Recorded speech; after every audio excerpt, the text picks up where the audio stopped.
All right, IGN is about to premiere this building a new Star Wars moon for Outlaws, so we're going to check it out and see what it's all about, guys. Godly, dude, the freaking colors, man. Where do we go next? Anywhere we want. At the very heart of Star Wars Outlaws is the fantasy that all sci-fi fans dream of. The ability to adventure across the stars. 5 different moons and planets await you, from Rise of Skywalker's chilly Kijimi to the classic deserts of Tatooine. But while fans will recognize many of Outlaws' locations, there is one that they definitely won't.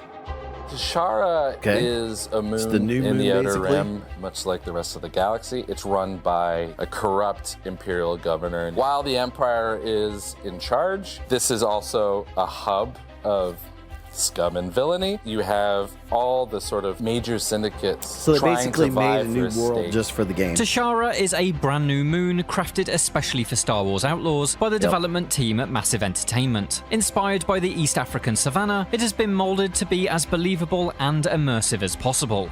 We had to work That's out cool, the seeing some of the demographics art, the like the planet. stuff We had they to were work drawing out on. What are the major hubs? We had to work out fauna, flora, all of these sections that needed to come together and also be weaved I can see by that narratives. stylized To at learn the more, savannah. we spoke to members of the Massive team about how they built a whole new world to be added to the official Star Wars canon. Yeah, where is this going to be in the galaxy? So I'm just Lucasfilm curious. Games loves when we propose something new and we That's bring pretty them cool, that something fly-in. that can become That part of was Star that was Wars rad. canon. That was giving cool. us a box of toys. We take A lot the of the toys stuff out, that play we're with seeing them, right here but then is- we also create our is new pretty toys much and what put we've them already back for seen. somebody else to play. Massive came to us with the idea of a Savannah planet once we sort of knew the high-level intention behind the story and where we wanted to go. We let them ruminate on what does that mean, what would you like to see, what do you feel like you haven't seen before, what do you want to reference. For Tashara, Massive wanted a world where the Star Wars mythology's pirate-inspired elements shot could from live. This had to ships. be a place of high-risk, high-reward treasure hunting. A land Okay, so where this getting is into trouble kinda with the what wrong we've seen folks could before. lead to the equivalent of walking the plank into a Sarlacc pit. And so was born the so-called Gem of the Underworld, a moon ruled by a corrupt division of the Empire and largely controlled by the galaxy's crime syndicates. But it wasn't enough to develop lore. The team had to start with the look and feel of the very ground itself. I like it.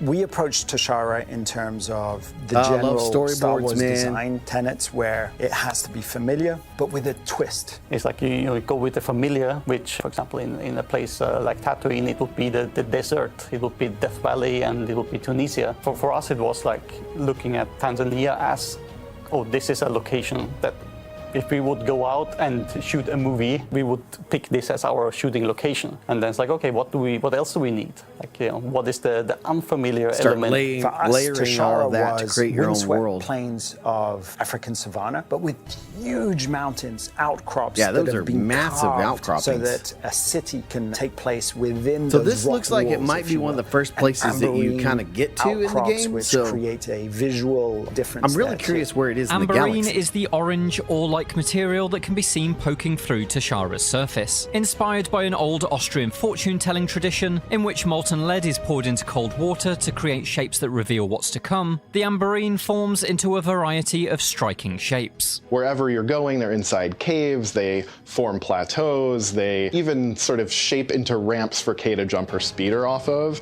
They also react beautifully to the sun. Unusually for Star Wars, amberine isn't a precious resource like Kessel Spice or Beskar Steel, and so it is left untouched and intact. That's not to say it's useless though. The moon's climate is incredibly windy, and those winds erode away at rocks, cliff faces, and even mountains. And so Tashara's main metropolis, the city of Miragana, would have to be built somewhere that could withstand such a Yeah, climate. it looks pretty cool. It's carved into the mountain, into the amberine. So it's you basically have like a natural mining outcroppings planet of this for very like the luminous ore and everything amberine, like that. which So lets the light of course you're through gonna that have becomes a lots part of people the trying to ambient take lighting advantage of the that. location. Basking in that light is the Pike Syndicate, the most dominant of Miragana's The Pikes, criminal yep. organizations. But the city's busy streets are full of opportunities for both a galactic scoundrel scouting for gigs and a player looking to diversify their play experience. Stealing illegal That's cool. contraband, running with syndicates. I could say you're a threat to the Empire.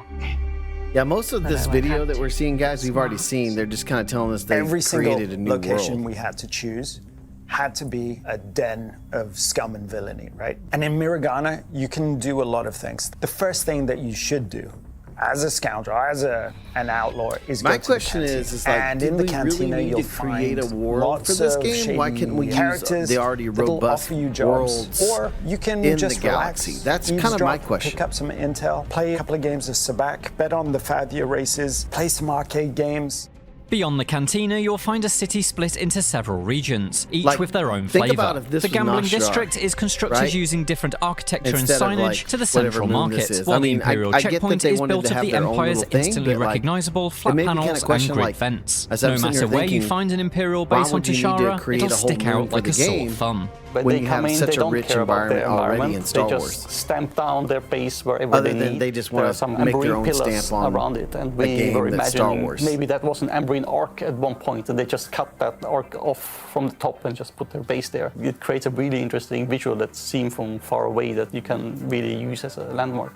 Beyond the city's borders, the aforementioned winds have eroded away the moon's rock surface to reveal even more unusual Amberine formations. A resourceful outlaw with a speeder bike could use such formations to hit even greater speeds during hot pursuits. It's very orange glowing. It stands out very naturally in the environment. So we could make ramps where you can jump off. We made the wind tunnels where you can see it carved out by the winds. I think one of the references was cool. like surfing underneath waves. In the process of planning out Tashara's geography, Massive like even Jedi went as Survivor far right as there. establishing the moon's wind currents all run north to south. This dictated the map's population density, road networks, audio design, and, importantly, the formation of the speed-boosting wind tunnels. And so while the Amberine ramps and tunnels may be a Speed-boosting wind gameplay-first tunnels, okay. element, it's all created hand in hand with world-building lore in mind. For every location, no matter how small, we want to think about what happened here, what is happening now here, and what is the location in general, what people do here. So we have a very clear idea I wonder of if that'll the affect, history like, of the place flight and on what the planet. place is. Like if you're flying Still against the looking for wind. Haas. I haven't seen him. Actually, I'm here for you. I heard you're the best shot on the planet. Oh, and you want to be second best. A skilled outlaw can harness the moon's winds for their benefit, but not everyone is prepared to tackle such a climate. Remnants of those who tried to fight the winds and lost are scattered across Tashara's surface in a smart example of environmental storytelling. It's a very it looks volatile cool. system. You have a lot of shipwrecks everywhere. People who tried to reach that system before but didn't know how to navigate these kind of currents to safely land. So it But the must be, like, storytelling doesn't pretty end far there. off the Those charts shipwrecks then become part of Tashara's history and economy. There's very few natural kind of resources to build buildings apart from the rock. They use all the metal from the ships that have crashed and building all the buildings with those. With so Looks much like of ships Tashara's mostly, environment yeah. being made up of harsh rock, crashed spaceships, and strange Amberine structures, the finishing touch had to be something much more alive and endearing. While the crime syndicates may be the planet's apex predators, there are plenty of other creatures in the wilds to discover and befriend. The first one that you probably will notice is what we call the Tasharan flyer, which is like a flying creature. They tend to just be attracted by that's like everything that Jedi sparkles Fallen, and or they steal Jedi Survivor everything. right When there. you see them circling somewhere, maybe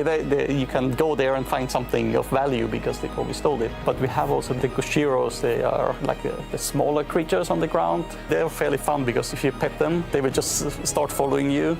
And maybe sometimes more of them will follow you. Tashara has yet more secrets to be discovered, but we won't know this new moon's best treasures until we explore it ourselves when Star Wars Outlaws arrives on August the 30th. Until then, why not take a look at our exclusive Outlaws gameplay, as well as our in-depth look at how Massive has approached making the first ever open-world Star Wars game.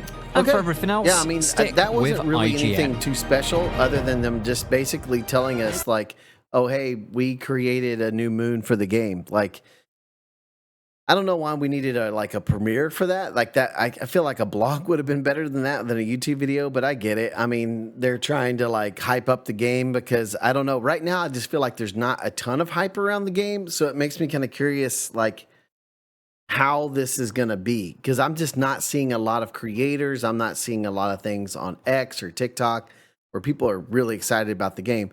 So it makes me kind of concerned. I hope the game's good because we need good Star Wars games, man. So I hope it's good, but right now I'm still kind of like, we'll see. Make sure to like and subscribe, or we will execute Order 66. Check out our other videos on the screen as well.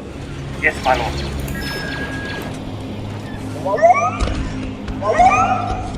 Bastard!